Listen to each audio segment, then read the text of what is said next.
듣다 보면 궁금해지고 보다 보면 책을 사고 싶게 만드는 본격 책 읽기 권장 독서 방송. 권장 방송. 책 읽어주는 기자 셋. 셋. 아 미안합니다.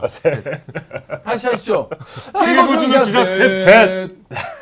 저는 김기아 기자입니다. 저는 정현욱 기자입니다. 저는 우키행 서영 정현욱입니다.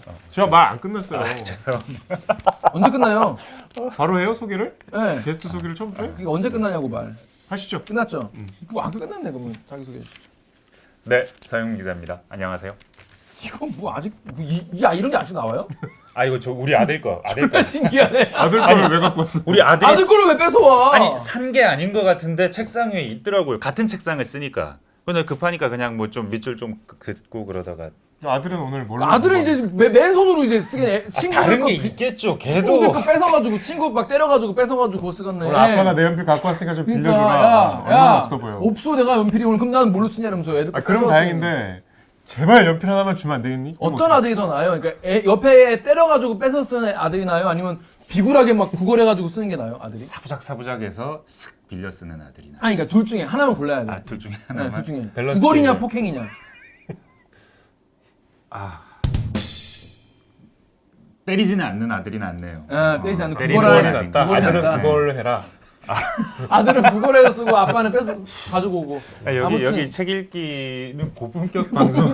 깜빡했어. 그 고품격 책 읽기 독서 권장 방송 책 읽어준 기자 셋 서영민 기자입니다. 왜 왔는지는 제가 좀 이따 설명을 드릴게요. 자 일단 지난화 시선으로부터 from 시선. 댓글 먼저 볼게요. 에세이 야네스님이 정세랑 작가님 좋아하는 사람으로서 시선으로부터를 책 읽기에서 언젠가는 다뤄주겠지 하고 기다리고 있었는데 기자님들 읽은 느낌을 같이 공유하게 되어 좋네요. 정세랑 작가님 전작의 50 People이랑 비슷한 구성으로 시선으로부터도 여러 인물이 큰 중심축에서 각자 이야기 전개되는 것도 좋았고 정세랑 작가의 특유의 어둡지 않은 맑은 감수성과 예민함이 잘 표현된 것 같습니다. 맥락 모르고 소설 욕하는 사람이 있다는 것은 책 읽기를 보면서 하게 되는데 그렇게 후려치기엔 매우 좋은 소설이라고 생각했습니다. 라고 말씀하셨어요. 네. 나정님이 1장을 다 읽기도 전에 심시선 여사에게 반해버렸어. 앞으로 이 가족들에게 어떤 이야기가 펼쳐질지 기대도 됐고 사랑스러운 인물들 덕분에 폭신폭신하면서 가벼운 분위기로 전개되지만 등장인물 사건은 되게 가볍지 않네요. 여러모로 20세기에 나올 수 없는 21세기형 소설이라고 봅니다. 오랜만에 즐거운 독서였어요. 그러니까 이분은 나정님은 우리 책 읽기 덕분에 보시게 됐나 봐요. 아니 대체로 이분이 계속 우리 거를 따라오시던데요? 그러니까 뿌- 우리가 다음 거 한다 그러면 제일 먼저 가서 읽으시는 것 같던데? 뿌듯합니다. 챕터 앞머리마다 나온 심시선님의 글과 책 중에서 제일 인용이 많이 된 어쩌다 보니 마지막으로 남은 사랑은 진짜 구해서 읽고 싶었답니다. 정상 작가님 좀 써주시면 안 되나요? 저도 같은 마음입니다. 어쩌다 보니 마지막으로 남은 사람 이게 참 내용이 재밌더라고. 내용이 좋고 본인이 없는데요, 겪은 그렇지. 일들 베이스로 써있기 때문에 굉장히 뭐랄까 한 시대를 닫고 다음 시대로 가는 그 중간에 있는 사람이 쓴 책 같아서 다음 책은 이 어쩌다 보니 어마남 이 책으로 한번 가면 좋을 것 같은데 시중에 구할 수 없어. 정상 작가님 빨리 써주십시오. 빨리 써주세요. 네. 그 정세령 작가님도 여기 추신처럼 여기 뭐 이렇게 하와이 책 소개해 주셨는데 하와이 구술사에 관한 책이 최근에 많이 좋은 게 많이 나왔대요. 그래서 그거를 읽으면서 이 작품을 구상하게 됐다라고 하셨어요. 기왕이면 여기 제목 소개해 주시죠. 이 나정님이 추신으로 알로하 나의 엄마들 2020년에 나온 1902년 조선인 하와이 이민선을 타다 이것도 뭐 2013년에 나온 다 하와이 이주에 관한 내용의 뭐 구술사인 것 같아요. 근데 하여튼 요런 뒤에 우리 저 책 뒤에 참고 문헌에도 보면은 하와이 구술사 책이 많이 있거든요. 그 책들을 실제로 작가님이 읽고 참고를 하셨답니다. 저게 예전에 이제 김현수 작가 그 책 얘기를 하면서 얘기를 한 게 어떤 역사적 사건을 그 안에서 살았던 그 시민들 거기 실제 살았던 사람들의 이야기로 들어가면 더 입체적으로 다가온다고 있는 얘기를 했었는데 하와이 하면 저는 사실 이승만밖에 몰랐거든요. 이승만이 거기서 선거운동하고 왔다는.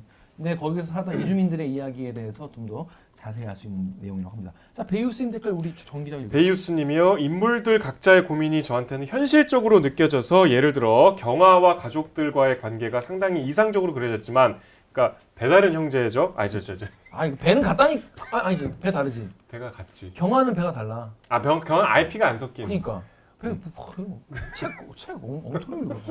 저번에 누구를 배달해서 와 그랬지? 놀랍습니다. 네, 네. 김기화 기자가 아니 책을 띄엄띄엄 저번에 읽더라고. 똑같은 실수해서 나한테 지적받았거든. 그 이제 전혀 피가 안 섞인 형제인데 이상적으로 관계가 그려졌지만 본인은 때때로 과거 본인의 친어머니를 따라갔으면 어쩌면 심시선을 미워했을지도 모른다고 생각한다든가 명예와 경화가 운영하는 회사 이야기, 기자님들이 말씀하신 규림의 학원 이야기 등등 그런 현실적인 고민들이 착한 판타지의 개연성을 부여해서 납득할 수 있게 만들어준 것 같아요. 읽으면서 민해방이란 인물의 인상이 깊었는데 심시선에서 친구죠. 자녀들 대화에는 아주 짧게 등장하지만 심시선의 글에서는 오히려 남편들보다 더 많이 언급됩니다. 그 시절 활동했던 여성 예술가와 겹치는 부분이 많은 인물이고 심시선이 일가를 이루는 데 크게 기여했다는 점에서 작가님이 여성 예술가에 대한 헌정의 의미로 넣은 인물이 아닐까 생각해봤습니다. 제가 좋아하는 게 이런 부분이에요. 제가 좋아하는 게 이 명예와 경화가 운영하는 회사. 그러니까 이제 모든 이게 다 판타지로 갈 수 없고 실제로 현실에선 이렇더라. 근데 거기에서 뭔가 조금이라도 희망을 찾아낸 이야기가 전 좋아서 이 회사 얘기나 학원, 학교 얘기가 되게 좋았던 게 이게 실제로 있는 얘기구나. 이 구체성을 좀 더 탄탄하게 만들어주는 그런 어떤 에피소드들 같아서 되게 이거가 너무 뜬구름 점 너무 가족 판타지 같지 않고 진짜 약간 우리 옆에서 일어날 수 있는 그런 얘기 같구나 이런 구체성을 담보해주는 그런 에피소드라서 저는 이 내용이 저도 되게 좋았는데 이거를 그때 방송에서는 얘기를 못했죠. 베이오스님께 감사드리겠습니다. 그리고 민해방이라는 인물도 되게 궁금해지긴 했어요. 대체 얼마나 대단한 인물이길래 이렇게 할머니에게 이런 서포트도 해주고 도움이 되는 인물이었을까 궁금했는데 민해방까지 나왔으면 정말 인물이 너무 많았을 거야. 가족 따라가기 힘든데. 제가 300페이지 동안 가족을 다 못 외웠기 때문에 쉽지 않았다. 까만머리님이요. 책 속의 가족들이 부러웠고 심지선 여사의 팬이 돼서 그녀의 책을 찾아서 읽어보고 싶었고 그녀가 돌아가신 지 10년이 되었다는 것이 좀 슬프기도 했어요. 그렇습니다. 저희 모두 심시선 여사는 있지는 않지만 우리가 이제 딱히 제사를 지낼 필요가 없을 정도로 우리가 좀 기억에 남아 있다는 점. 자, 우리 다음 댓글 우리 서유민 기자님 읽으시죠.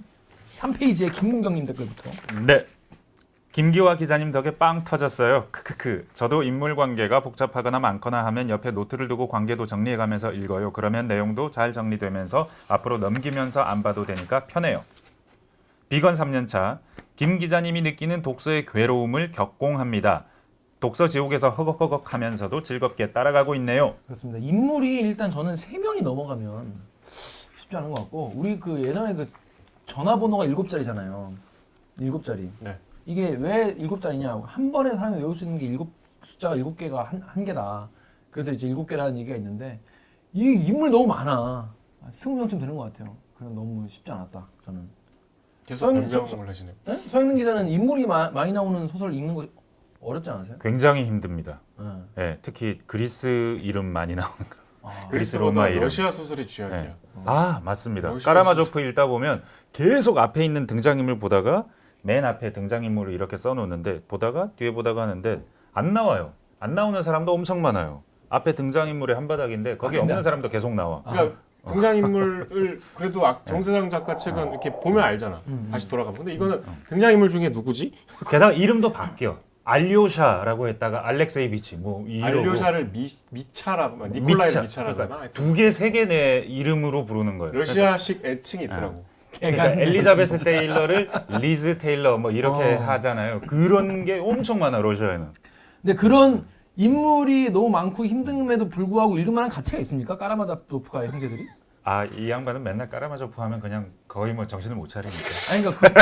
그러니까 꼭 읽을 만한 가치가 있는 아니, 책이에요. 이제 읽어보세요. 아니 난 안 읽을 거야. 그거. 계속 읽으면 가치가 있다고 몇 번을 얘기해도 똑같은 질문하는 거 보니까 난 뭘- 읽어보세요 그냥. 아니라는 얘기를 들을 때까지 물어보는 거야. 서영민 기자는 봤어요? 까라마조프 형들 네. 다 읽었어요? 네. 재밌습니까? 저는 막 러시아 문학은 막 좋고 그러진 않았던 것 같아요. 근데 뭐 읽을만 했던 것 같아요. 별로란 얘기네요. 자, 여기 비건 3년차님은 그럼 내년에는 비건 4년차로 아이디를 바꾸셔야 되나? 그렇습니다. 허벅허벅 하면서 잘 따라오시면 저희도 즐겁게 같이 읽으면서 따라가면 좋을 것 같습니다. 자, 이번 주에 읽은 소설, 다른 소설은요. 뭐죠?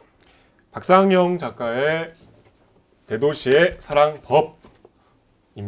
그렇습니다. 대도시의 사랑법. 법. 아 근데 표지가 딱 봐도 시크해. 오해하기 좋은 표지죠. 뭐 어떻게 오해를 해요? 실정법은 아닙니다. 아니 표지 같은 진짜 엉망이네. 표지 같은 내용이 아니잖아요. 아 표지는 약간 시티팝. 그리고 뭔가 이렇게 좀 막 도시적인 사랑 이야기, 로맨스를 상상하고 읽으면 이제 찬물을 끼얹는 내용이긴 한데 아니 꼭 그렇지는 않습니다.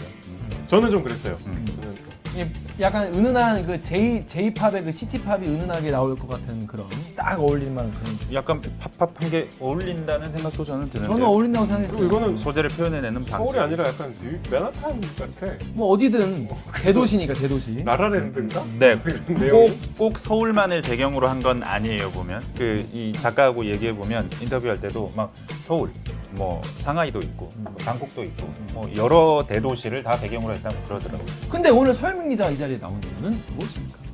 제가 이걸 9시 뉴스에 소개했거든요. 그렇습니다. 담당 기자였기 때문이에요. 박상영 작가를 유일하게 만나본. 직접 만나고 유일합니다. 그렇습니다. 서영민 기자입니다. 자 그러면 오늘은요.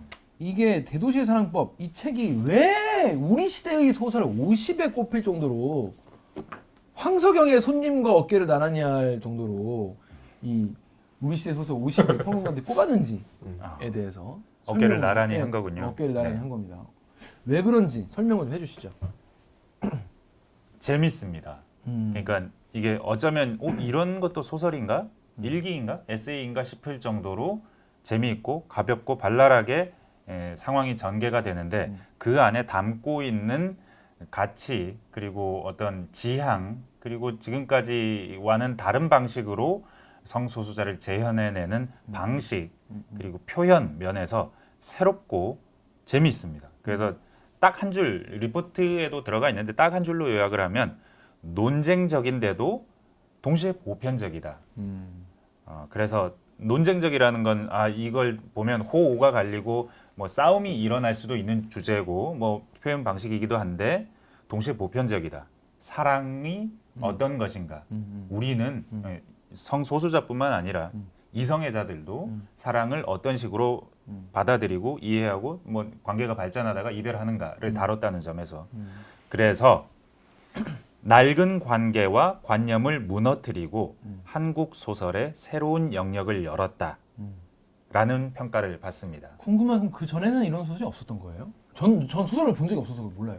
이런 소설 많았죠. 퀴어 소설 없진 그렇지. 않은데 그러니까 퀴어 소설이란 장르는 새롭지만 지금 서 기자가 말씀하신 그런 덕목을 가진 소설들은 지금도 끊임없이 나오고 있죠. 그런데 왜 박상영 근데 작가의 이 소설이 박상영 선정된 거예요? 작가 책은 일단 대중들한테 호응을 받았고 이 책도 8만 부가 팔렸어요.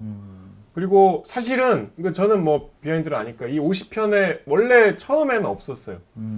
이제 차점 목록에 있었는데 이제 젊은 평론가들의 강력한 주장으로 순위에 올라가게 된 몇 편의 소설이 있는데 그 중에 하나였어요. 그러니까 그만큼 이 소설이 50편의 명단에 빠지면 안 된다라는 지지를 받고 있는 소설이었어요. 강력한 지지를 받는 소설입니다. 특히 안 읽어본 사람들은 전혀 모르지만 그리고 그냥 슥 읽어본 사람들은 이게 소설이야? 가벼운데 문체도 좀 너무 가볍고 이렇게 말할 수 있는데 근데 박상영의 작품 세계를 아는 사람이라면 이 작가를 빼고 지금 현재 한국 문학을 논하는 건 거의 무의미할 수도 있다라고까지 생각을 하는 사람들이 꽤 많습니다.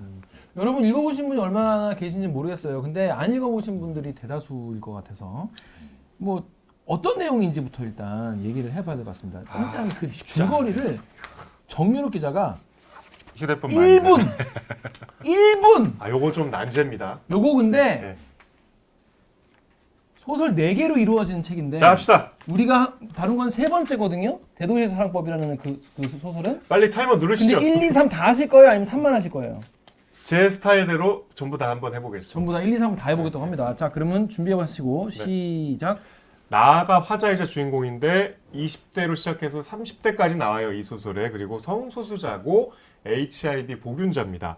그리고 엄마는 암 투병 중이신데 독실한 기독교 신자예요. 갈등이 좀 있겠죠. 아버지는 어릴 때 집을 나가서 안 계시고 이런 환경에서 4년제 대학을 졸업해서 여러 회사를 전전하다가 소설가가 돼요. 이게 기본적인 주인공의 설정이고 첫 번째 제희라는 소설은 이 성소수자인 자신을 이해해주는 이성 친구, 거의 유일한 이성 친구와의 관계에 관한 이야기고 두 번째 우럭 한점 우주의 맛은 여러 연인 중에 이제 띠동갑의 약간 꼰대 같지만 섬세한 남자를 만나거든요.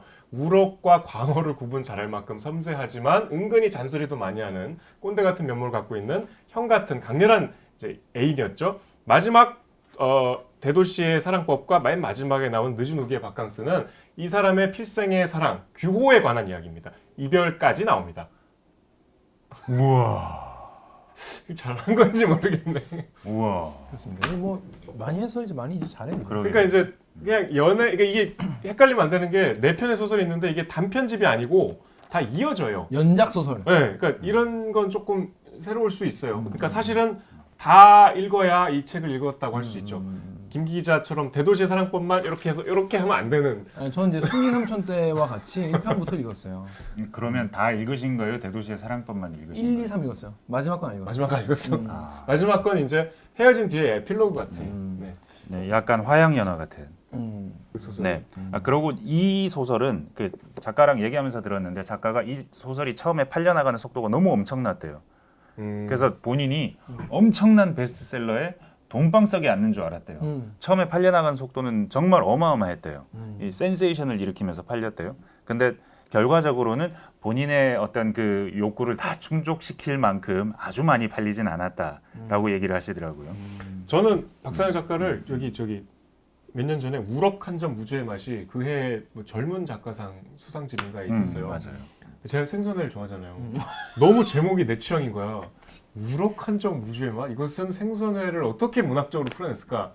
그래서 하루키가 등장했구나. 그때 읽어봤는데 우럭은 아무런 중요한 우럭은 처음에 잠깐 나와. 전혀 중요한 메타포가 아니었어. 어.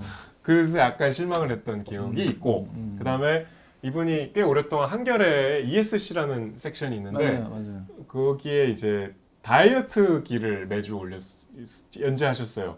이게 되게 재밌었어. 그리고 그게 이제 나중에 그 책으로도 나왔는데 그 어제 리포트 보니까 다이어트는 좀 실패하신 것 같은데. 뭐 두 마리 토끼를 다 잡을 수 없어. 이분이 정말 그 제가 하루 만나서 한 3-4시간 얘기를 나눴을 뿐인데도 정말 이 말씀이 유려하고 정확하게 표현하시고 자신을 표현할 수 있는 아니면 세상을 표현할 수 있는 단어들을 엄청 많이 갖고 있어요. 그리고 이 표현을 정말 그 리포트에도 나왔지만 표현을 못해서 죽은 귀신이 있는 마냥 어떤 주제든 어떤 얘기든 막 이렇게 말씀을 하시는데 실은 제가 이걸 그 박상영 작가를 하게 된다고 한 2달 전부터 정해놓고 쭉 보고 있는데 저희 집에 과외 선생님이 오세요. 애들 해외에서 들어와서 받아쓰기를 가르쳐주는 애들이 아직 받아쓰기를 못하거든요. 그래서 그걸 가르쳐주는 선생님이 있는데 이분이 학교에서 은사님이시래요. 대학에서 강의를 하신대요. 그 박상영 작가가 대학에서 강의를 많이 해요. 근데 아주 많이 하는데 이 작가님이 그 대학에서 굉장히 인기가 많았대요. 정말 말씀을 너무 잘하셔서 작가인데 어떻게 저렇게 말씀을 잘할까 싶을 정도로 아주 잘하신다 그러거든요. 실제로 만나보니 와, 이 사람은 정말 말을 잘하는 사람이다. 그리고 그 표현을 아주 잘하고 표현을 안에서 못해서 못 견디는 그런 종류의 사람이다 하는 느낌이 에너지가 다 느껴집니다. 기본적으로 재밌는 분인가 봐요. 전 몰랐는데 네. 우리 역사저널 그날의 고정 패널도 오래 맞아요. 하셨고 별이 빛나는 밤에서도 고정 코너가 있더라고요. 그만큼 방송 친화적인 재밌는 다른 인류입니다.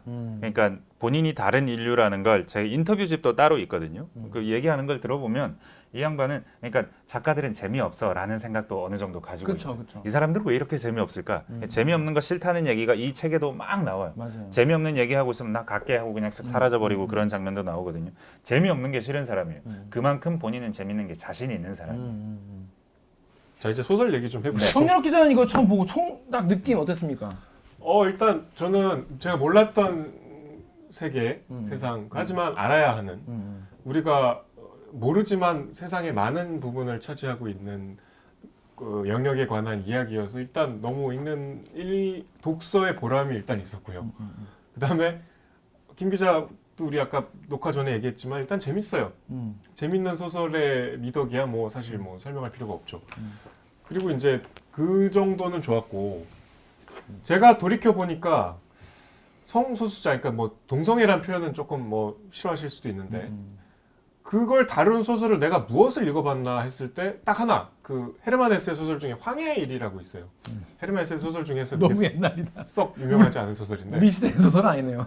그 이제 20세기 초에 그다음에 이제 1960년대 미국 히피들이 또 그렇게 좋아했던 소설이에요. 거기 보면 마약도 나오고 뭐 동성애도 나오고 뭐 헤르만 헤세답지 않은 소설인데 그거는 이제 뭐 사실은 동성애가 나오긴 하지만 그거를 삶 속으로 쑥 들어가는 소설은 전혀 아니죠.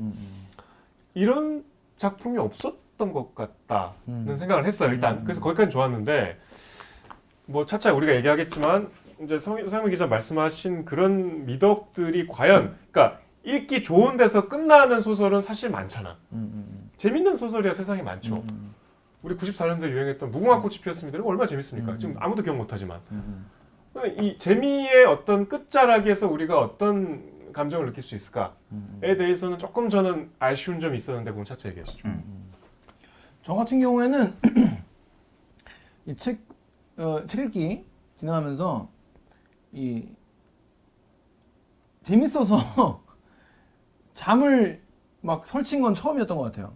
이 그 정도 책이. 재밌었어요. 나 너무 재밌었어. 왜냐하면 제가 피식피식 웃으면서 볼 수 있죠. 네, 밤에 이제 워낙 이제 딱 봐도 장평이 넓고 글씨가 커. 아 이거 만만하구나. 이건 좀 읽기 편하겠구나. 왜냐면 막 글씨 작고 막 빡빡하게 써 있는 소설은 일단 막 힘들거든. 딱 보니까 양이 그 만만하네. 그래서 한 이게 1, 2, 3, 4편까지 있는데 3편이 거기인데 연작이래. 그래서 1, 2편은 읽고 내가 자야겠다 싶어가지고 11시쯤 이거 딱 폈거든요. 근데 보다가 너무 궁금한 거야. 2시가 됐는데 너무 궁금해. 1시 반이 됐는데 너무 궁금해. 그래서 3편까지 결국 다 보고 잤던 기억이. 그만큼 되게 저는 평소에 이제 좀 내가 모르던 세계이지만 꼭 알아야 하지만 되게 뭐랄까 좀 제가 생각하는 방식으로 좀 건강하게 좀 이렇게 묘사된 게 너무 없어가지고 이 퀴어의 세계, 그러니까 이 뭐 여기선 게이라고 나오는데 게이들의 삶, 게이들의 사랑법 이런 거에 대해서 너무 판타스틱하게 그려놓거나 너무 혐오스럽게 그려놓은 건 둘 중에 하나라서 그 제가 주변에도 게이 친구가 없어요. 물론 이제 있는데 본인이 안 밝히고 있는 걸 수도 있죠. 근데 이제 저는 이거 보면서 너무 그동안 궁금했던 거에 대해서 되게 많이 알게 됐고 또 이성 간의 사랑보다 더 어떻게 보면 되게 순수한 사랑의 어떤 사랑법 같은 게 느껴져가지고 그냥 오직 내가 이 사람이랑 뭐 그러니까 이성의 사랑에 다양한 게 있잖아요. 뭐 얘랑 결혼해서 뭐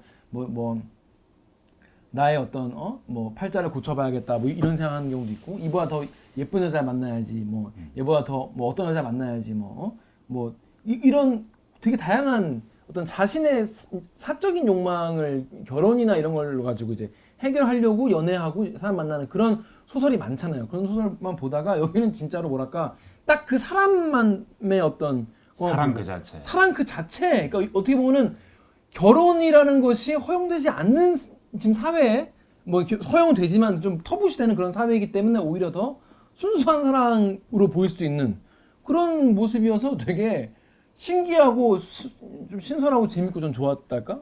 그랬어요. 그리고 제가 늘 말하는 저는 되게 솔직한 소설을 좋아하거든요. 너무 용기 있게 쓴 소설이어가지고 더 가산점을 주고 싶었고 되게 재밌어서 저는 사실 작가님 만나고 어떻게 이런 소설을 쓸 수 있었는지 그 용기가 되게 대단하다. 저 되게 뭐 그게 꼭 뭐 커밍아웃뿐이 아니라 자기 삶을 이렇게 드러내는 그래서 전 되게 전반적으로 굉장히 저는 좋았습니다. 그 작가들이 제일 싫어하는 게 이 작품이 자기 얘기일 거라고 생각하는 걸 제일 싫어하더라고.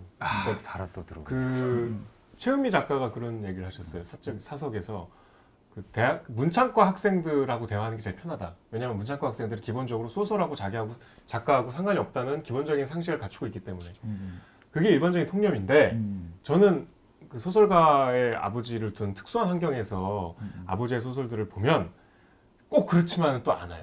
그 소설의 5% 10%는 자기 얘기가 녹아 들어가 있어. 그 소설 자체는 작가가 창조한 이야기더라도 그래서 이게 참 소설과 작가를 아주 떼어놓을 수는 없어요. 그렇다고 해서 소설과 이 소설이 작가의 뭐 거의 자전 에세이구나 이렇게 생각해서도 안 되고. 근데 이 작품은 물론 아주 그 상상의 이야기, 허구의 이야기도 많이 있겠지만 어쨌든 기본적으로 작가의 정체성이 아주 깊숙이 녹아든 작품이라는 인상은 받았어요. 그래서 그런 점이 되게 작가와 대화하는 것 같아서 참 새로운 경험이죠. 에세이도 아니고 무슨 뭐 작가가 쓴 비문학도 아닌데 그냥 순수한 소설인데 작가와 뭔가 대화하는 듯한 기분이고 내가 작가한테 이렇게 뭔가 이런 생각을 접하면 좀 이렇게 반박하고 싶고 대답을 듣고 싶고 이런 경험이어서 그런 점도 좋았던 것 같아요. 사실 이 소설에서 없어도 될 것만 같은 것 중에 하나가 HIV 얘기거든요. 네. 카일리라고 그러니까 카일리 HIV라고 미노그로. 에이즈라고 부르지 않고 그 카일리라고 부릅니다. 그 작가와 대화를 해보면 그러니까 일부러 절대로 그 내 소설에서 에이즈 내지는 HIV라는 종류의 단어가 나오지 않게 하려는 것, 그 하나가 목적이었고 동시에 HIV와 관련된 얘기를 내 소설을 통해서 던져보고 싶었다. 그 노력이 보이더라고요. 네, 분명히 나는 이 얘기를 다뤄보겠다라는 의도적인 그 착상을 가지고 시작했고 그리고 얘기는 하되 절대 이 단어를 호명하지는 않겠다는 단호한 어떤 생각도 있었다.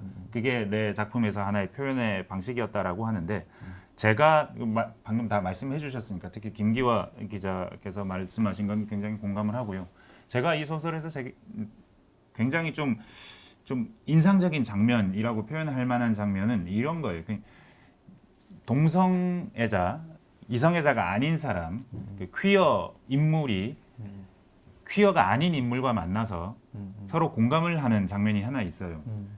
제희와 게이로 사는 것도 참 좋았고 여자로 사는 것도 마찬가지고 그러니까 그 어떤 내가 아닌 것, 내가 나 자신을 깊숙이 이해하고 내 자신에 대한 얘기를 하지만 그럼에도 내가 아닌 것과 어떻게 공명할 수 있는 지점도 있고 그리고 굉장히 낯뜨거운 장면들도 있어요. 이를테면 우럭 한 점에 나오는 선배와의 관계, 석촌호수에서 걸어 다니다가 선배가 선배의 선배를 봤을 때 우리 사이를 굉장히 어떻게 좀 부끄러워하거나 들키고 싶지 않아 하거나 그런 장면을 묘사하는 방식과 묘사하는 디테일이 정말 그 장면에 있는 것 같이 느껴지고 인간이 이럴 수 있지, 인간은 이럴 수 있어라는 걸 느끼게 해주는 장면.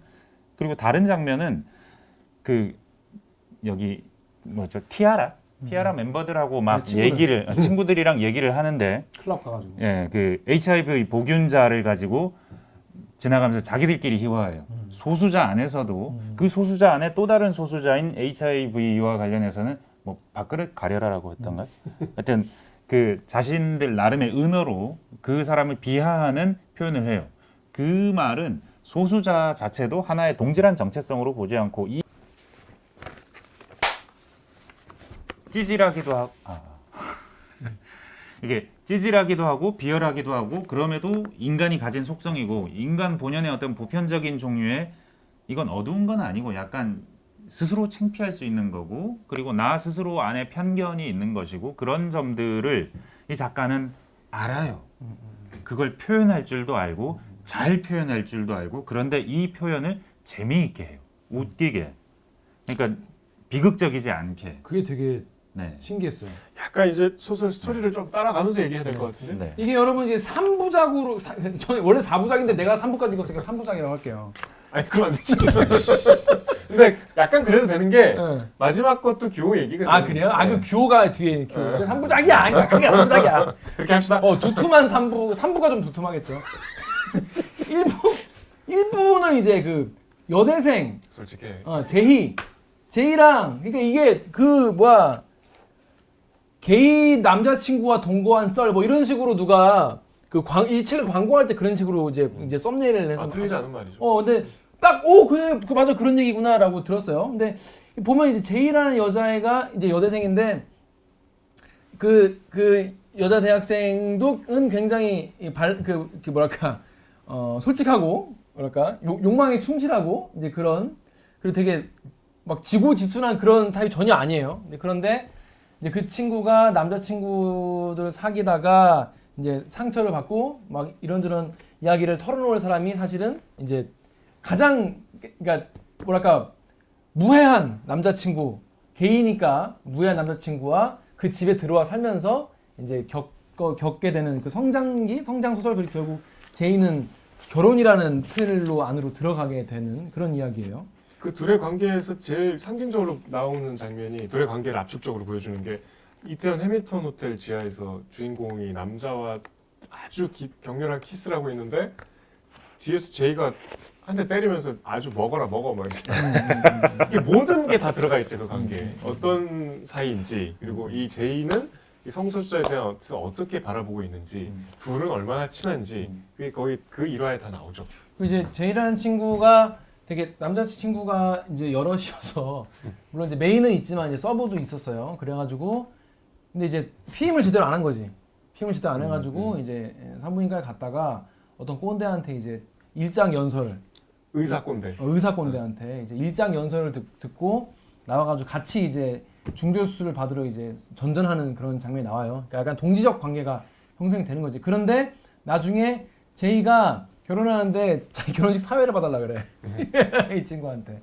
근데 남자친구 쪽에서 그러니까 남편 될 사람이 사회는 남자의 어떤 친구가 보는 관례래라고 하면서 방송 기자를 데리고 와가지고 우리 같은 방송 기자가 보는데 사회를 잘 못 보죠. 근데 그 남자친구도 참 관대한 것 같아. 중간에 그 커플이 이제 결혼을 하기로 한 오래 만난 커플인데 자기 여자친구가 남자랑 동거하는 걸 여자랑 동거한다고 했는데 그 동거인을 나한테 한 번도 안 보여줘서 뭐 통화하다가 옆에 소음이 들린 적도 없고 해서 캐 물어갖고 결국 알게 되잖아.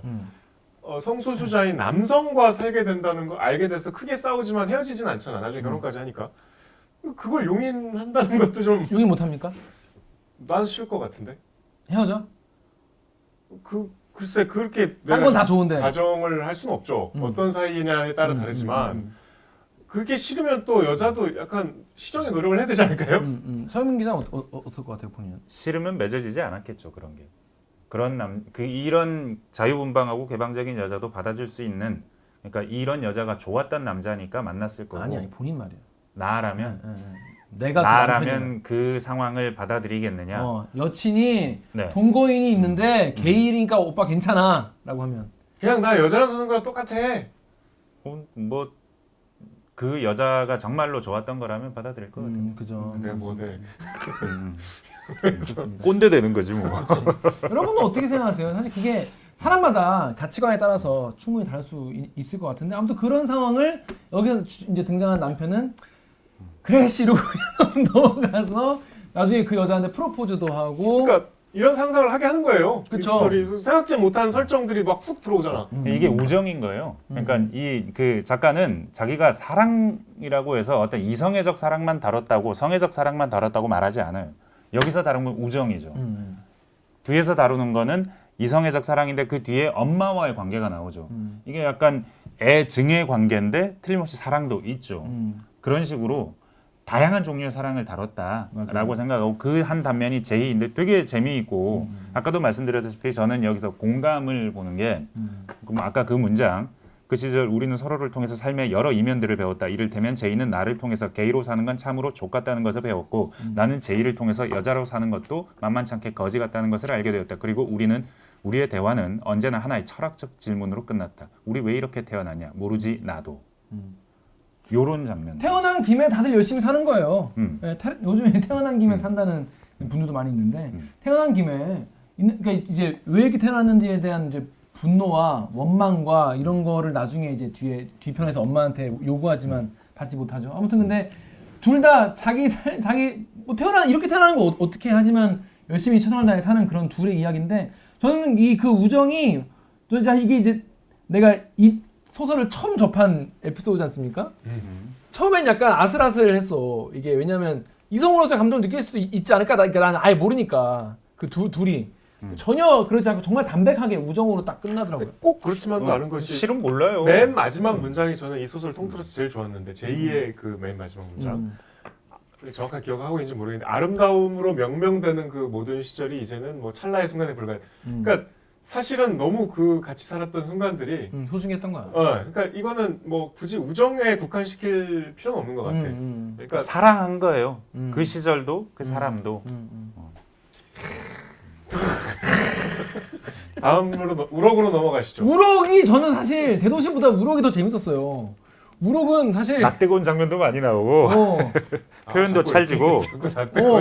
우럭 한정 우주의 맛은 되게 여러모로 저는 되게 재밌어요. 왜냐면 가장 제가 좋았던 점 뭐냐면 아까 여러분 제가 소설 잼민이잖아요. 소설 잼민이라서 그럴 수도 있는데 여기서 이런 장면이 나오거든요. 여기 엄마가 여러분 우리 정연욱 기자도 그렇고 서영민 기자도 그렇고 저도 그렇고 뭐 그래도 지금 책 읽기라는 방송에 나와 있지 않습니까? 그러면 책을 좀 스스로 보면서 나도 한번 써보면 어떨까 이런 상상은 누구나 하잖아요. 근데 못 쓰겠다 이런 생각하는 저 같은 경우 제일 처음 걸림돌이 뭐냐면 그 주변 사람들 등장시켜야 할 거 아니야. 내가 깊이 있게 아는 인물이 주변 사람들밖에 없잖아. 캐릭터라는 것도 어느 정도 토용이 될 수밖에 될 거 아니야. 없겠죠. 그러면 어느 본인들 정도인지 알 거 아니야 몰라도. 그 사람들은. 근데 그 사람들은 마냥 다 좋게 나오진 않을 거 아니야. 그 사람들이 지랄할 거 아니야. 그러니까 죽어도 소설가는 못 되는 거예요. 그러니까 판타지 소설 써요. 판타지 소설에서 이제 야 이거 나 거기도 뭔가가 있어야죠. 엄마라고 투영되는 어떤 상징적인 어떤 느낌. 그러니까 근데 여기 뭐라고 나오냐면은 이분이 언제나 술값이 모자랐던 그때의 나는, 그러니까 내가 이제 작가를 이제 막 하기 시작하는 나죠. 그래서 학력 콤플렉스가 심해서 방송통신대에서 학사 학위를 2개나 따고 난 후 자식 교육에 모든 것을 바치는 50대 여성의 이야기를 썼는데 그것이 당시 내가 쓸 수 있는 가장 가까운 얘기였기 때문이다. 엄마라는 얘기죠. 던지듯 출품했던 내 첫 소설은 생동감 있는 인물 묘사가 돋보인다는 평을 들으며 당선됐다. 왜냐 엄마 얘기니까. 그래서 엄마는 어디선가 그 소식을 주워와서는 내 당선작이 나온 대학 제목 구해다 읽은 거야 엄마가. 그리고 사흘 밤낮을 울었다. 네 마음이 그렇게 아팠다니, 내가 그렇게 널 착취했다니. 엄마 안방문을 넘을 만큼 큰 소리로 통곡하는 그녀에게 엄마 그냥 소설이야 나 지어낸 거야 라고 했지만 들을 턱이 없고 그 이후로 엄마는 내가 쓴 어떤 글도 읽지 않는 몸이 되었다. 그리고 여기 정신병원 얘기도 나오잖아요. 엄마가 얘가 그 선배랑 같이 뽀뽀를 하는 걸 보고 중학생 때. 게이라는 걸 보고 정신병원에 보내버립니다. 근데 그 과정이 사실 여기는 되게 재밌게 표현돼 있어요. 맞아요. 웃겨요. 그냥 보고 있으면 웃기고 키득키득거리는데 가만 생각해 보세요. 내가 내 성 정체성을 알게 됐는데, 그리고 내가 보편에 속할 수 없는 존재라는 걸 알게 됐는데 그걸 엄마한테 들켰어. 근데 엄마가 나를 정신병원에 보내버렸어요. 내 인생의 가장 큰 충격 중에 하나일 거예요. 근데 그걸 굉장히 재미있게 편하게 슥 흘러가듯 써놓은 거예요. 오히려 그래서, 치료받아야 될 거 엄마래. 그래서 이거를 왜 이렇게 좀 이렇게 쓱 스쳐가듯 이렇게 표현하는 이유도 있을 것 같다고 물어봤더니 일단은 전사에 불과하고, 그리고 일단은 또 어느 정도 클리셰에 불과하고, 그러니까 심파적인 얘기도 싫지는 않지만 근데 그런 얘기를 크게 할 만큼 내가 할 얘기가 없는 작가가 아니다. 더 재미있는 얘기, 그리고 과거에 지나간 것에 얽매여서 거기에 사로잡혀서 하는 얘기, 이런 건 하고 싶지 않았다 이거예요. 그런 이 책이 저는 제가 약간 그런 거 좋아해서 약간 쿨하게 과감하게 그런 거 딱 쳐내는, 예전에 그런 소설도 한번 내가 형 그 카메라 훔쳐갔다가 형 인생 줬던 옛날이 얘기. 아니면 이승우 작가 우리 이주 벌써 이렇게 아득한 아득해. 현대 사회는 엄청 빨리 흘러가니까요. 바쁘다 바빠 현대 사회. 그다음 우리 이수준에 읽은 소설 까먹었는데 이승우 작가의 식물들의 사생활에도 내가 형 카메라 훔쳐와서 형 인생이 완전히 망가지잖아요. 그거에 대해서 굉장히 짧게 탁 치고 넘어가는데 과감하고 되게 멋있다는 생각이 들었는데 저도 이 부분에 되게 많이 느꼈고. 그걸 굉장히 멋있게 표현한 장면 읽어드리고 싶은 게 있어요. 그러니까 우리가 이렇게 된 것은 우리의 잘못이 아니며 암이나 곰팡이처럼 지구의 자전이나 태양의 흑점처럼 너무나 자연스러운 우주의 현상이다. 엄마도 나도 제이도 뭐 누구도 여기 등장하는 모두가 그렇다는 거예요. 모두가 자연스러운 태양의 흑점은 사실은 우리가 태양에서 주목하는 부분은 아니잖아요. 까만 점이니까. 있는 거야 근데. 있는 거야. 원래 있는 거야 그냥. 세상은 다 그래. 암이나 곰팡이도 있어. 그게 균열처럼 보일지는 몰라도 그게 세상이야. 그런 것들을 잘 표현하고 볼 수 있는 시각을 이 작가는 가지고 있다. 저 그래서 난 이 엄마와의 관계를 좀 약간 얘기를 좀 마무리하고 넘어갔으면 좋겠는데 이 우럭 소설이 제일 긴 것 같아요, 그죠? 맞아요. 네. 우럭이 제일 길거든. 가장 중심되는 소설입니다. 중심 소설인데 여기서 엄마한테 결국에는 이제 하고 싶은 말을 뒤에 가서 하려고 해요. 그래서 엄마가 이제 보면은 강영욱이야 완전히 걔는 훌륭하다야. 걔는 문제가 없어. 키우는 사람이 문제인 거예요. 보면 걔는 훌륭하다 그런 거 아니겠습니까? 그러니까 설정이 그 엄마가 그 기독교 독실한 교회 다니시는 분이고, 그다음에 심지어 전성기 때 직업이 커플 매니저예요. 그러니까 성소수자를 절대 좋아할 수 없는 환경인 거예요. 네. 그 교회 가서 계속 그런 얘기 듣고 와가지고 이제 엄마가 또 암에 걸려. 가지고 이제 막 또 착하게 또 수발을 하거든요. 병수말을 듣는데. 투병 과정이 정말 눈물겨운데 눈물도 책으로 읽으면 너무 웃겨. 왜냐면 엄마가 발버둥 치고 그러니까 엄마가 하는 친구를 또 가지고 또 하는데 엄마는 또 엄마한테 또 이제 잘하려고 하면은 엄마가 뭐 주 예수의 뭐 이런 걸 또 건네줘가지고 결혼 얘기 꺼내고 막. 엄마는 참 불쌍해야 할 틈을 주지 않는 여자였다 이런 식으로 너무 귀엽게 넘어가요. 근데 나중에 이제 엄마랑 같이 이제 강변가에 이제 걸어 나와 둘이 이제 얘기를 하는데 무슨 얘기를 하냐면 엄마가 이제 또 따뜻한 얘기를 해. 너를 안고 있었는데 내가 세상을 다 가진 것 같았다. 네가 없어질까봐 내가 얼마나 걱정했는지 아니? 내가 너무 막 가슴이 막 아픈데 엄마 있잖아. 그런데 나도 모르게 입을 뗐는데 다음 말을 차마 내뱉을 수가 없었다. 엄마 그러니까 있잖아. 단 한 번만이라도 나한테 사과를 해줬으면 좋겠어. 그때 내 마음을 짓밟은 것에 대해서. 그러니까 내가 성소수자라고 해서 나를 정신병원에 놓고 막 그랬던 거에 대해서. 나를 이런 형태로 낳아놓고 이런 방식으로 길러놓고 그런 나를 밀어내고 다시는 돌아오지 못할 곳에 무지의 세계에 놔두기를 결정한 것에 대해서 제발 사과를 해줬으면 좋겠어. 그게 엄마의 본심이 아니었다는 것도 누군가의 잘못도 아니라는 것도 알지만 엄마 나는 당신을까지 생각을 하고 여기까지 말풍선이야. 풍선이고 그 다음에 말을 해요. 도저히 이해할 수 없을 것 같아 라고 하니까 엄마가 뭘 정말 미안해. 아마도 영영 용서할 수 없을 것 같아. 얘가 뭐 뚱딴지 같은 소리래. 그러니까 갑자기 눈물 날 것 같아서 화장실로 뛰어가요. 이 대목을 나도 좀 울컥하더라고. 이게 참 본인은 또 울지 않았다고 하는데 참 그렇게 누군가는 있는 그대로 말하지도 못하고 그런 거에 대해서 그래 엄마의 마음을 내가 알지만 그냥 넘어가야겠다라고 생각해서 이렇게 말도 못하는 상황이 있을 수 있는 거예요. 그게 보편적이라는 겁니다. 이게 그런 종류의 얘기가. 이 양반이 저랑 막 얘기할 때도 막 저를 취재를 해요. 이 양반은 계속 얘기를 하다가 기자님 그래서 그 집에 누가 있어요? 그럼 애는 누가 봐요? 그럼 혼자 보세요? 너무 힘드시네. 독박 육아니까 뭐 이런 얘기를 하다가 그 얘기가 자기 머릿속에 있다가 나중에 사람은 누구나 다 뭐 자기만의 고통이 있고 자기만의 슬픔이 있고 뭐 남들과 공유할 수 없는 뭔가가 있잖아요. 기자님도 뭐 아무리 좋은 직장 다녀도 독박 육아하는 그 고통이 있을 거 아니에요? 하면서 그런 식으로 얘기를 풀어나가는 사람이에요. 그러니까 들어보고 있으면 이 양반은 사람을 알고 그 사람 자기가 겪은 것 계속 관찰하려고 하고 끊임없이 관찰하려고 하고 물어서 관찰하려고 하고 그러고 그걸 글로 표현하는데 그 표현을 참 재미있고 잘한다. 잠깐 진도를 나가야 될 것 같은데 네네네. 빨리 가시죠. 빨리. 우럭한 점은 어쨌든 형을 만난 얘기잖아요. 형. 이 형은 이제 이 엄마 간병하는 게 너무 힘드니까 이제 일주일에 한 번 나도 숨을 쉬어야 될 거 아니야. 그래서 아카데미 철학 강의를 들으러 간다고 일주일에 한 번. 거기서 만난 이제 12살 차이 나는 형인데 이제 그분과 연애를 하게 되죠. 네. 근데 그분이 이제 정체가 사귀면서 알게 됐는데 이제 출판사의 편집인이고 철학서를 편집하는 출판사에 그리고 과거 골수 운동권 그냥 운동권도 아니라 제가 봤을 땐 주사파였던 것으로 추정이 돼요. 그리고 이제 한총련 사태를 마지막으로 겪었다는 걸 보니 96학번 96학번은 나오죠. 95학번이에요. 95학번. 근데 여기 96년도가 이제 그 한총련 사태니까 뭐 그때 이제 아주 저학년이었죠. 96년 연대 항쟁이죠. 고학번 9학번이라 나오죠. 그래서 나와요. 그렇지만 그래서 이제 약간 그 물이 덜 빠졌어. 그래갖고 너무 안 빠졌어. 아직도 미제국주의. 자, 121페이지의 대화를 저희가 한번 재현을 해보겠습니다. 121페이지에 그날 밤 그의 집에서 티셔츠를 꺼냈다. 그러니까 내가 이제 커플티를 하려고 내가 이제 걔 형이랑 나랑 이 미국 국기가 붙어 있는 그런 티셔츠 사왔나 봐요. 그랬더니 그 형이 뭐라 했냐면 폴로 이런 거. 네? 폴로 이런 거 미국 국기 그래요. 미국 국기 그러지 마. 이런 건 입을 수 없을 것 같아요. 아무래도 똑같은 티 입는 건 좀 그렇죠. 그럼 집에서라도. 그것도 그렇지만 이건 성조기가 그려져 있어서요. 영씨, 연옥씨, 저는 이런 무늬가 있는 옷을 입지 않아요. 평소에 보면 연옥씨는 아무런 문제의식 없이 그런 상징들을 입고 다니시는 것 같아요. 전범국의 국기 같은 것들 미국 많이 좋아하세요? 딱히 그런 건 아닌데요. 음악 들으시는 것만 봐도 그렇고 저는 그냥 디바를 좋아하는 거예요. 뭐 브리튼이랑 비욘세 싫어하는 게이가 어딨어? 그게 누구죠? 저는 이런 미제국주의자들의 음악, 이런 미제 성조기, 저는 이런 건 너무 싫어합니다. 미제요? 네, 미제국주의요.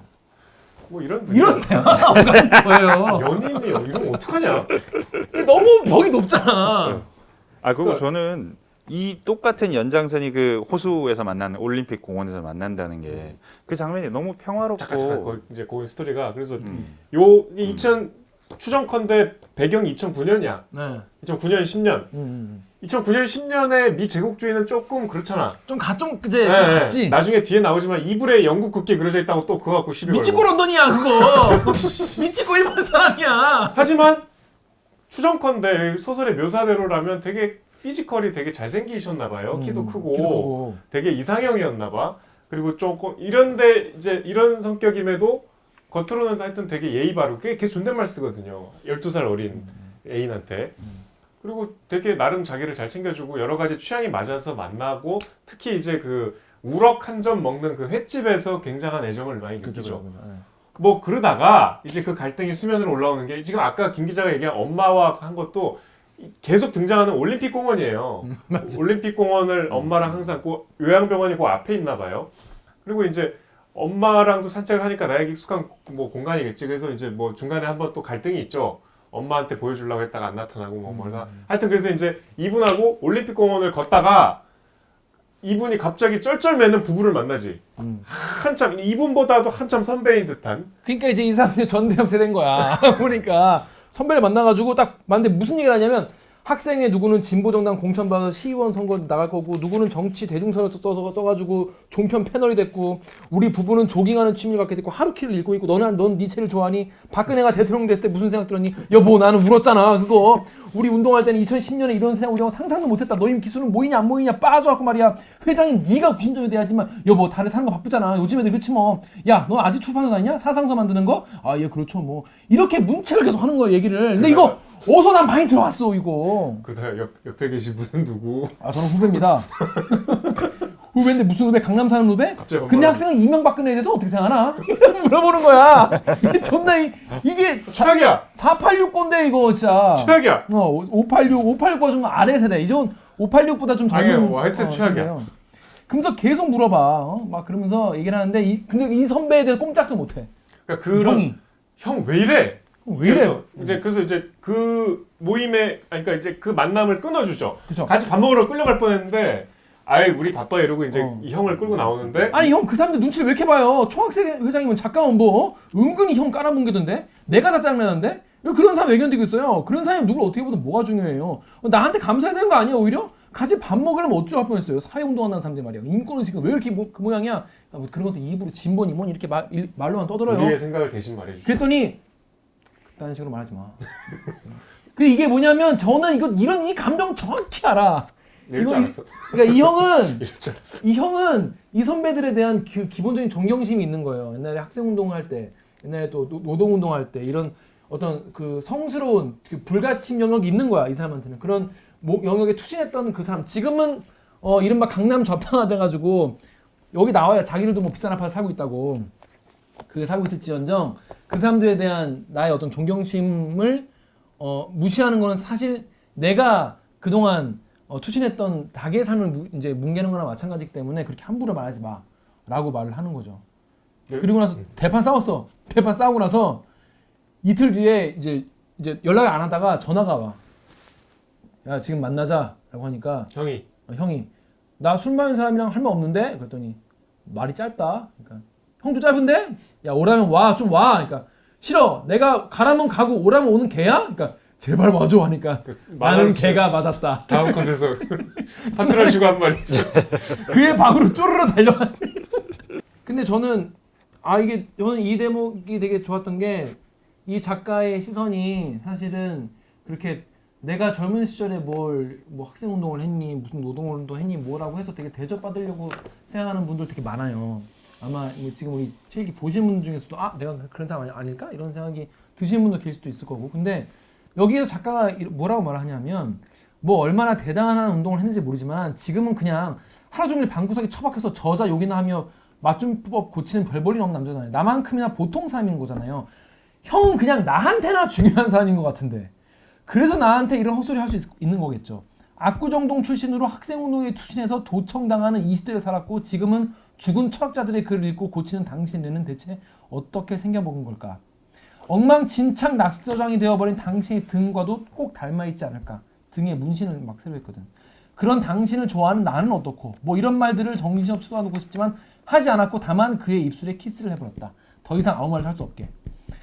나는 여기서 형 그냥 나한테나 중요한 사람인 것 같은데 이 문장이 저는 이 소설 집에서 제일 나한테 뭐랄까 매력적인 형은 그냥 나한테나 중요한 사람인 것 같은데 이 대목이 저는 제일 충격적이었고 되게 좋았어요.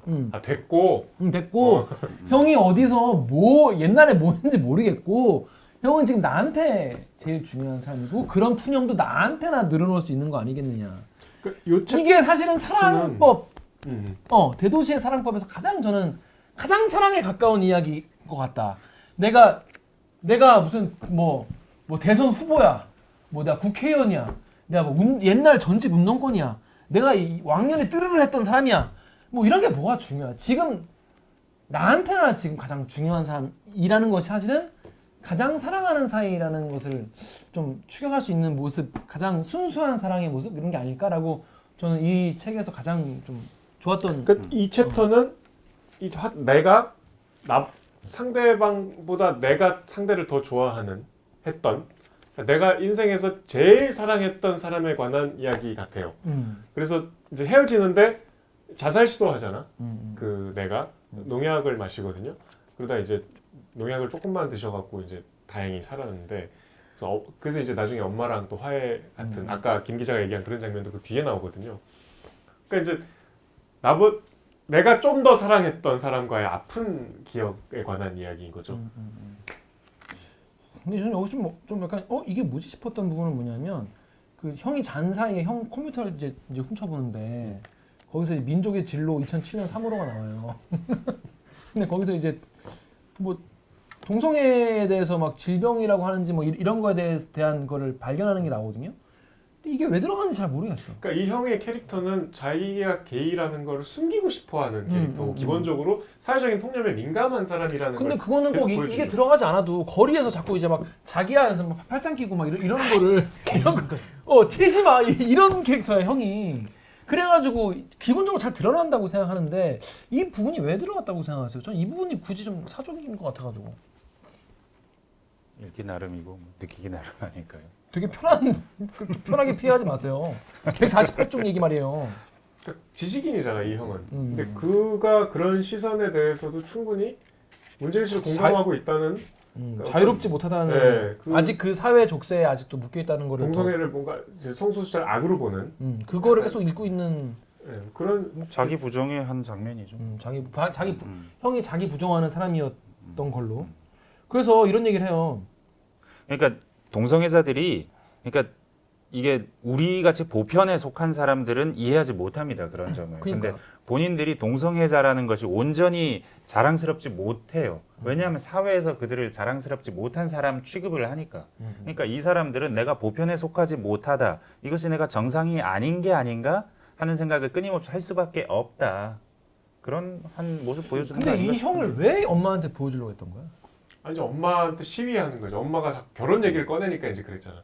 너 이제는 결혼. 그러니까 이제 중학생 때 봤던 엄마의 나의 정체성이 나 아직 안 변했다는 거를 한 번은 고지를 해줘야 될 것 같은 이런 약간 복수심도 있는 거고. 그래서 거기 이제 이 챕터의 마지막에는 엄마가 그걸 알고 있다는 암시를 주잖아요.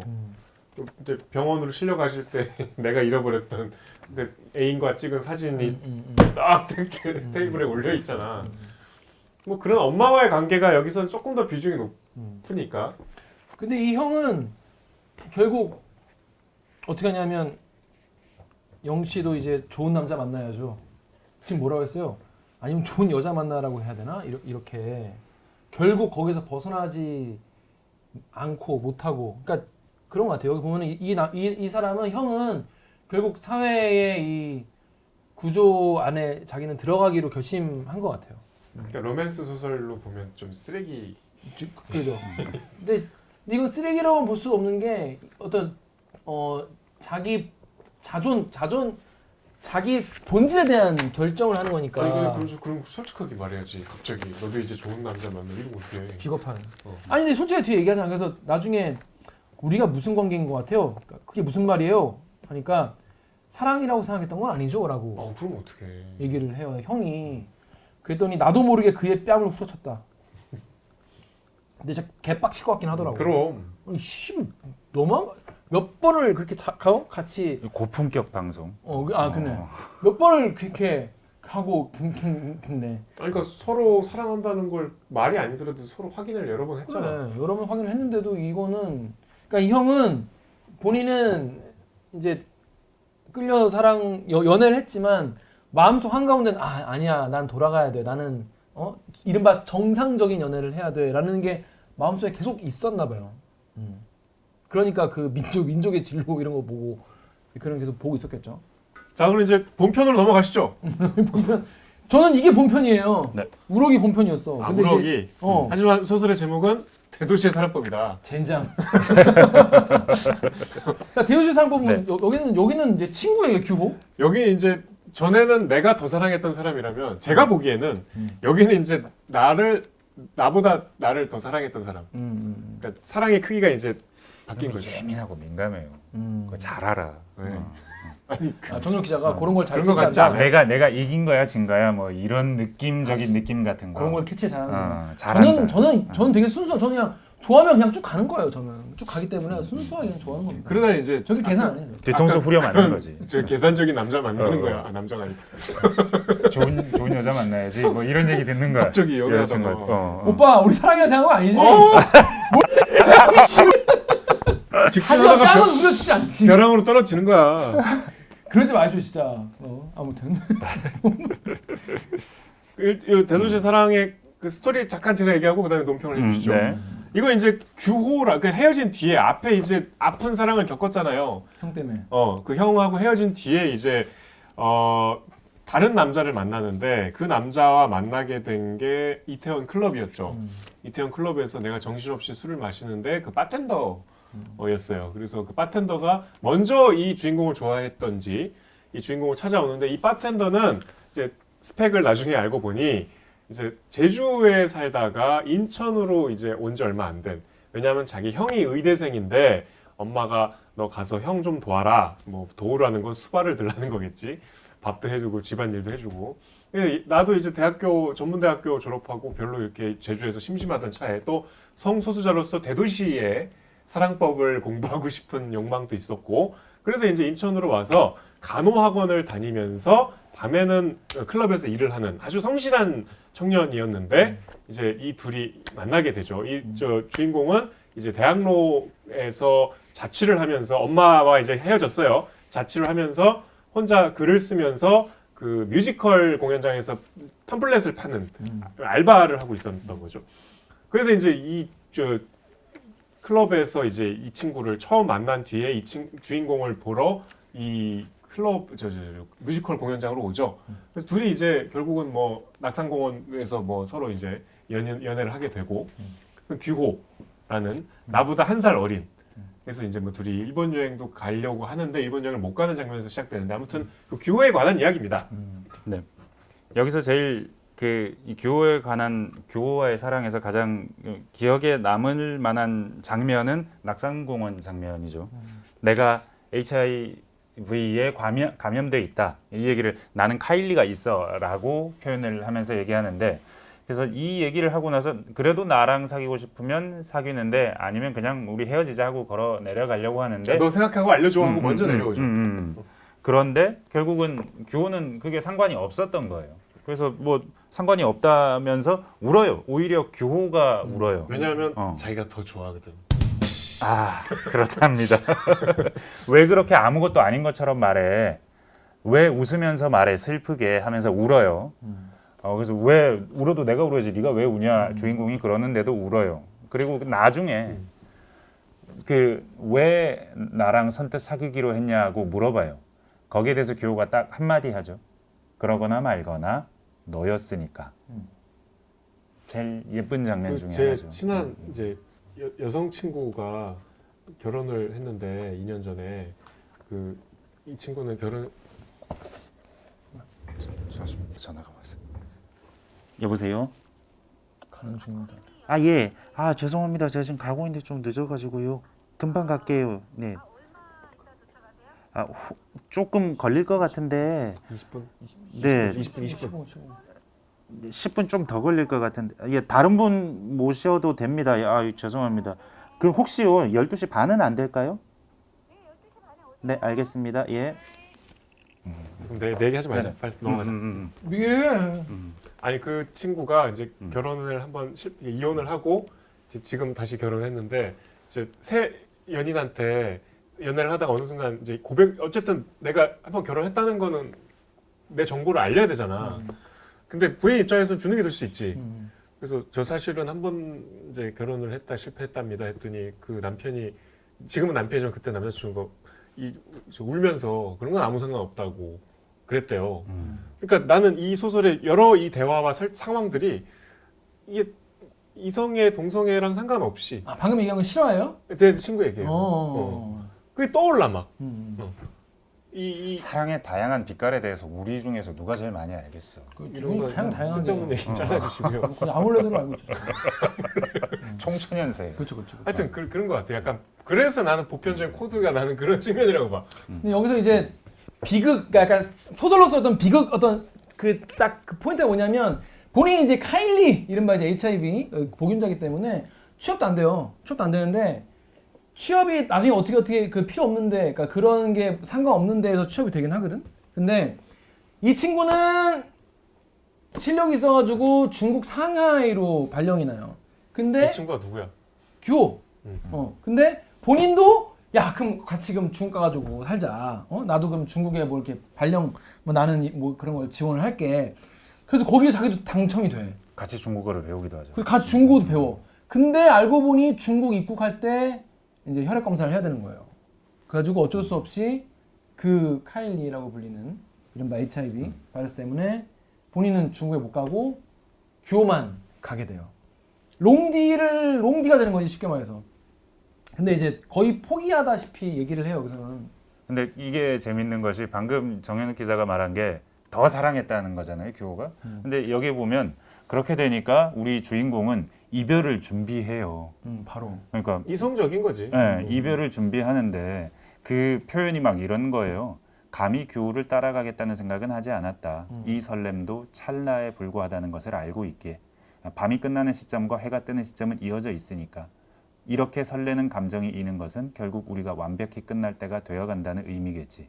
이별을 이렇게 이성적으로 이해한다는 건 그러니까 내가 덜 좋아했다는 건가요? 죽도록 아픈 사랑을 해보면 사실은 한 번만 해보면 제 경험상 한 번만 해보면 연애에 통달할 수 있을 것 같아. 연애할 때 느끼는 모든 감정 그때 다 겪거든. 그러면서 내가 다음 연애에서는 방어 기제가 생기고 경험치에 따른 현명한 결정을 하게 되죠. 여기서도 내가 그런 경험을 이미 해버린 성숙한 이제 연인의 자세를 갖고 있기 때문에 이 정도 되면 이제 얘는 보내줘야지 하는데 규호는 얘 아니면 안 되는 불같은 사랑을 하고 있었던 거죠. 그러니까 정유럽 기자나 저나 현명하게 지금 40살이 넘도록 지금 결혼을 못 하는 거 아니겠습니까? 오, 이렇게 같이 묶어가면 여기서 기분이 안 좋을 텐데. 그 뭐 어쩔 수 없죠.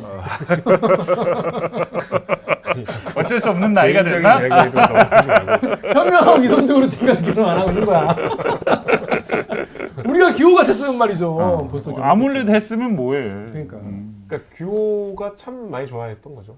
그래서 그렇게 던지고 가잖아. 전 그래서 이 대도시의 사랑법 이게 저는 읽고 나서 그러니까 대도시에서 대도시로 가잖아요. 규호도 다 이제 상해로 가는 거기 대도시인데 참 대도시에 맞는 사랑법이 있다. 그냥 거기서는 있고 그냥 이렇게 떠난다고 하면은 보내줘야 되는 그런 얘기인가라고 저는 혼자 그냥 생각했어요. 그렇기도 하고 대도시니까 사람들이 잘 모르죠.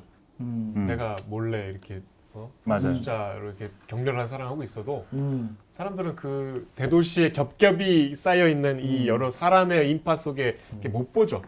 그래서 성소수자들이 대도시로 모여드는 것일 수 있죠. 그렇습니다. 익명성에 숨기 위해.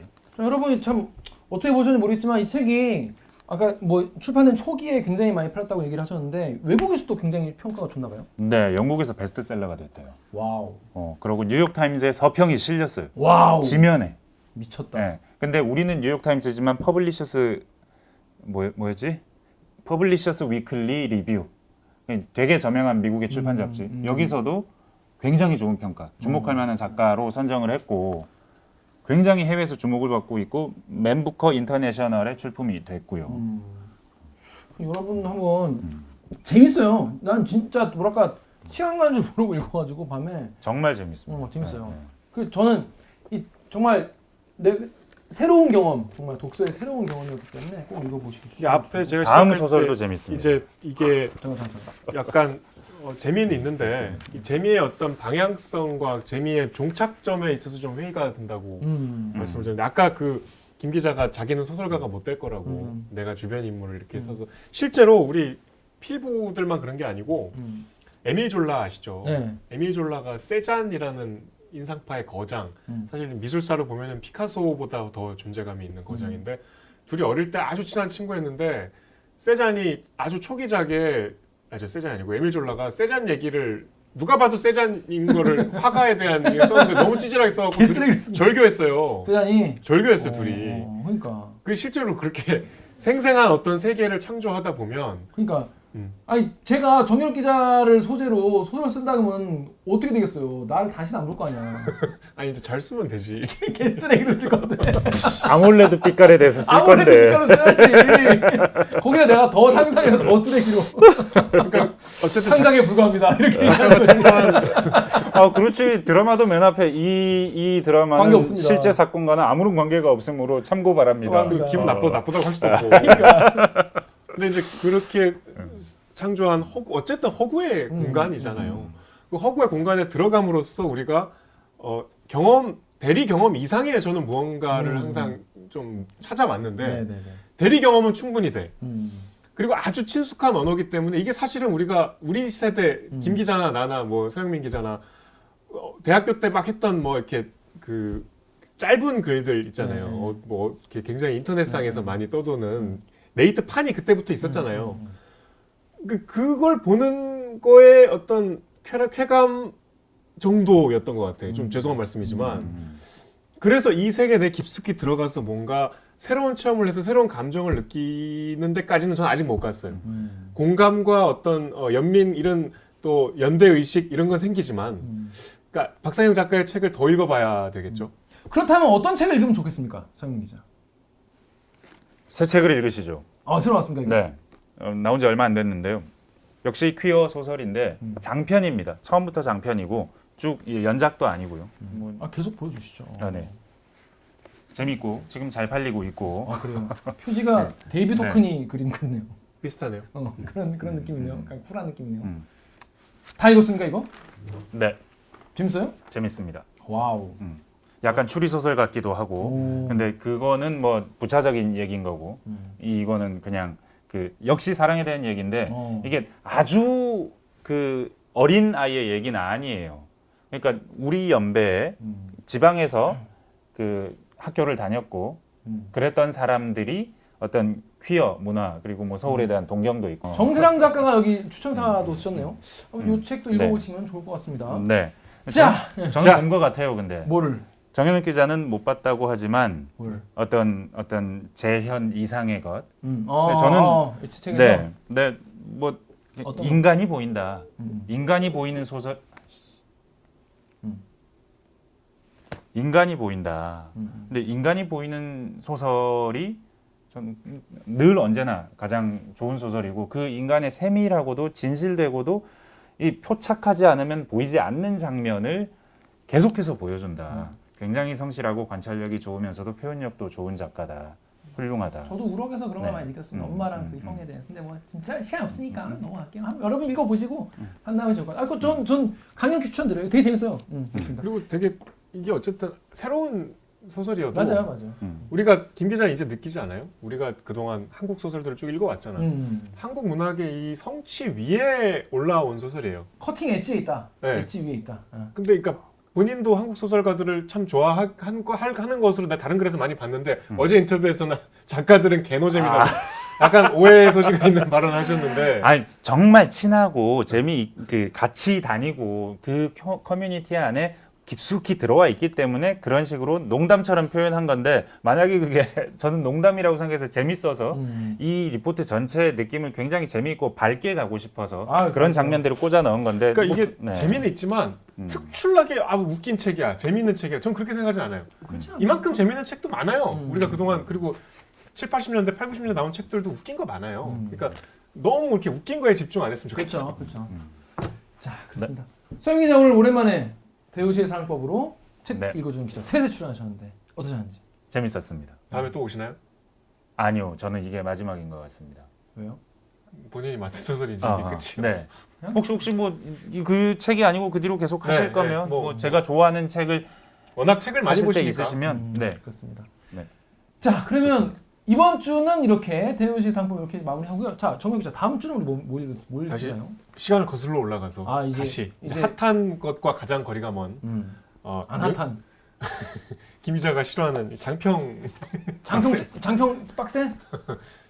우리 교과서에서 봤던 윤은길의 윤흥길 작가님의 장마인데 책이 장마. 엄청 두꺼운데 그게 장편이 아니고 그 중에 단편이에요. 나 서점에서 잡고 놀랬잖아.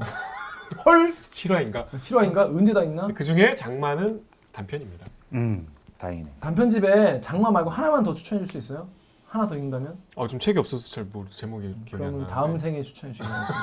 자, 그럼 저희는 이번 주 다음 주까지 우리 여러분 유홍준 작가의 아니 윤은길 윤은길 뭐 나의 문화유산 답사기 나의 하시려고요? 문화유산 유홍준 작가의 그것도 좋은 책이에요. 감산 납사기 유흥길 윤은길 윤흥길 작가의 장마 읽어보시면 되겠습니다. 그럼 저희는 다음 주에 뵙겠습니다. 책 봐. 안녕. 책 좀 봐. 고생하셨습니다. 감사합니다. Dance. It's all I wanna do, so won't you dance? I'm standing here with you, why won't you move? I'll get inside your groove, cause I'm on fire. 화자인 영이라는 주인공이 그야말로 여러 대도시들을 떠돌아다니면서 자신에게 존재하는 모든 종류의 사랑을 다 겪고 스스로를 돌아보는 그런 종류의 사랑에 대한 어떤 총서라고 볼 수 있는 그런 소설집입니다. 소설집의 전면에 퀴어 인물이 이렇게 주인공으로 등장을 하고 또 그 사랑의 종류에 있어서 딱 뭐 우정이나 모성 혹은 뭐 성애적 사랑 이런 식으로 하나로 구획할 수 없는 여러 종류의 복잡 다단한 감정을 많이 부려넣으려고 노력했다는 점에서 차이점을 갖고 있다고 생각합니다. 사랑을 해보시면 그렇지 않나요? 결국엔 쓸쓸해지고 마는 게 인간의 본성 아닐까요? 모든 감정이란 존재는 그리고 인간의 모든 어떤 종류의 항상성은 훼손되고 깨지기 마련이잖아요. 변할 수밖에 없고 세상이 변하듯 사람의 마음도 변하기 때문에 감정이라는 것을 탐구하면 탐구할수록 결국에는 그 유한성에 대해서 생각할 수밖에 없거든요. 그래서 필연적으로 그런 결론에 다다른 것 같고, 그러나 그것이 비단 새드 엔딩이라고 일갈되기는 조금 힘든 게 제가 생각하기에는 그런 이별의 과정 혹은 성숙하게 자신의 어떤 감정의 한계를 인정하는 것까지도 사랑의 일부로 봤기 때문에, 그래서 저는 일종의 사랑을 완성해 나가는 서사라고 정말 생각하면서 썼습니다. 개인적으로는 저는 언제나 좀 마이너리티들의 삶에 관심이 많거든요. 왜냐면 세상은 어떻게 해서든 좀 주류들의 이야기를 써내려가고 있는 게 사실은 우리가 살고 있는 세상이잖아요. 뉴스라는 미디어 역시도 주류들의 이야기를 다루고 있고요. 그렇기 때문에 문학이 할 수 있는 자리, 할 수 있는 역할은 결국엔 그런 마이너리티들의 이야기를 아주 촘촘하고 세심히 들여보는 것을 통해서 그들이 세상에 존재하고 그들의 삶 역시도 마이너리티, 메이저리티 할 것 없이 모두 어떤 보편성을 가진다는 얘기를 저는 조금 더 하고 싶었던 것 같습니다. 그 심파적으로 어떤 마이너리티들, 소수자들, 사회적으로 소외받는 사람들의 이야기가 많이 소비되고는 하잖아요. 근데 저는 그게 일종의 클리셰처럼 느껴지기도 하고, 더불어서 그러니까 그 대상화하는 시선으로 많이 생각이 됐어요. 그러니까 결국엔 똑같은 인간이라는 인식이 있다면 그들의 삶이 온전히 슬픔과 아픔, 고통으로 또 정상이 되지 못한 어떤 그런 상태로만 규정될 수는 없거든요. 그렇기 때문에 저한테는 웃음이라는 도구가 들어가는 게 너무나도 자연스러웠고, 사실은 우리 보편의 모든 사람들이 저마다의 불행과 어떤 아픔을 짊어지고 있지만 그 아픔을 이겨내기 위한 어떤 방편들을 갖고 있고 그것을 통해서 살아가고 있잖아요. 그런 식으로 저 역시도 그 소수자들에게도 역시나 그런 다채로운 스펙트럼이 있다는 그 보편의 사람이라는 것을 보여주기 위해서 이런 방식의 유머라는 도구를 사용했습니다. 더 무겁고 진지한 주제이기 때문에 그럴수록 더더욱 희극의 외피를 입어야 된다고 생각했습니다. 그래서 전략적으로 더 웃은 그 유머가 있는 그런 말투를 구사하는 게 소설의 아이러니를 전달하는 데 유리하다고 생각했습니다. 더불어서 제가 제일 잘하는 거니까 다른 작가들보다 내가 훨씬 더 잘할 수 있다는 확신이 있었기 때문에, 그리고 대부분 작가들이 책 많이 읽고 집구석에만 앉아 있어서 엄청 재미가 없어요. 그래서 니들보다 내가 웃기는 잘하지 않을까라는 그런 마음으로 이건 잘라주시고요. 하지만 본심입니다. 예, 진짜 개노잼이에요. 만나면. 대도시라는 공간은 더 많은 사람들이 모이는 공간이기 때문에 소수자들이 서로를 마주하기가 더 좋은 공간이죠. 그래서 전국에 있는 소수자들이 이제 각 세계에서도 대도시로 모여들어서 어떤 특정한 어떤 자신들의 그 테리토리를 형성하는 그런 양상을 보이고 있기도 하고요. 더불어서 대도시라는 공간이 현대인들의 삶을 대변하는 공간이라는 생각을 전했습니다. 그래서 우리가 많은 사람들에게 하루 종일 둘러싸여 있지만 사실 그럴수록 개인의 고독이 더 두드러지기 마련이라고 저는 생각을 하거든요. 그렇기 때문에 대도시라는 공간성이 사실 이 소설의 주요한 테마라고 볼 수 있고요. 대도시의 사랑법이 된 이유는 그런 공간인 대도시에서 그들의 사랑법이 매우 독특해 보이지만 어쩌면 보편의 사랑법이 될 수도 있지 않을까 하는 그런 믿음을 담아서 이런 제목을 짓게 되었습니다. 총 2가지로 나뉘는데요. 일단 뭐 퀴어 당사자분들, 이제 성소수자분들 같은 경우에는 이런 얘기를 써주어서 고맙다. 우리의 이야기를 써줘서 고맙다라는 얘기를 많이 해주셨고요. 사실 뭐 표지와 제목에 속아서 샀다라고 칭하시는 분들, 그러니까 소위 말하는 이제 어떤 퀴어에 대한 지식이 전혀 없으신 분들 같은 경우는 이 책을 통해서 그들의 사랑이 나의 사랑과 다르지 않다는 것을 깨달았다라는 의견을 가장 많이 주셨어요. 그래서 어찌 보면 제가 소설을 통해서 하고 싶었던 이야기 양쪽 모두를 들은 것이기 때문에 몹시 기뻤습니다. 그때 제가 회사를 다니고 있었거든요. 저 죽을 뻔했습니다. 네, 제가 투잡을 하고 있을 때라서 그야말로 깨어있는 시간에는 업무 아니면은 거의 글 쓰는 거에 모든 것들을 다 투자했다고 봐도 될 정도의 그런 삶을 살았습니다. 1년 정도 열심히 썼고요. 그때 거의 창작력과 어떤 서름과 신인으로서의 패기가 막 소용돌이 치던 때라서 그렇게 가능했던 것 같고, 사실은 가장 큰 목적은 내가 지금 한탕하고 빨리 회사를 떠야 되겠다라는 마음이 원래 문학 시스템상 이제 누군가가 저를 써줘야지 제가 글을 쓸 수 있잖아요. 그러니까 청탁이 한 계절에 몰려서 왔는데 그거를 신인 작가니 거절할 수가 없는 거예요.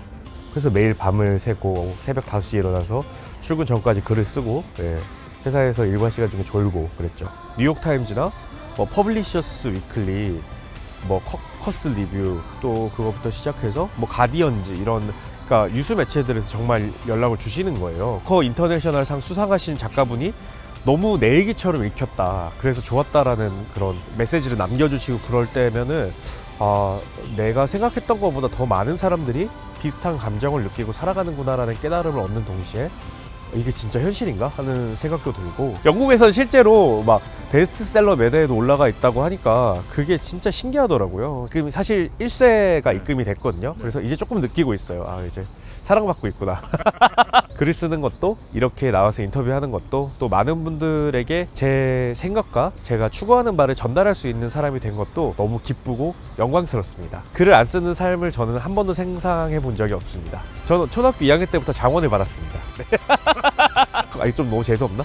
사실이니까. 저는 초등학교 1학년 때부터 동화 구연대회에 나가면 1등을 했고 글을 쓰면 장원을 했습니다. 그래서 말 못하고 글 못 써서 죽은 귀신이 붙었기 때문에 지금처럼 그 작가가 되지 않았더라도 어딘가에서 뭐를 쓰고 말하는 삶을 계속 살았을 것 같습니다. 그러니까 과연 어디까지가 문학의 범주라는 말인가라는 질문 역시도 형식적인 측면에서 던지고 싶은 생각이 있었고, 사실 저는 작가로서 더 넓게 옆으로 점점 더 퍼지고 싶다는 생각이 있거든요. 비록 지금 몸이 옆으로 퍼지고 있지만 작품의 스펙트럼이 점점 넓어졌으면 좋겠다는 생각으로 쓰고 있고, 다양한 사람들을 보여주는 것을 통해서 조금 더 사회의 다양한 이면들을 보여주는 것을 통해서 앞으로 작품 활동을 전개하고 싶은 마음이 있거든요. 좀 더 뛰어서 여러 사람들을 보고 느끼고 그들의 삶을 열심히 채록해서 새롭게 의미를 부여하는 그런 사람으로 거듭나고 싶습니다.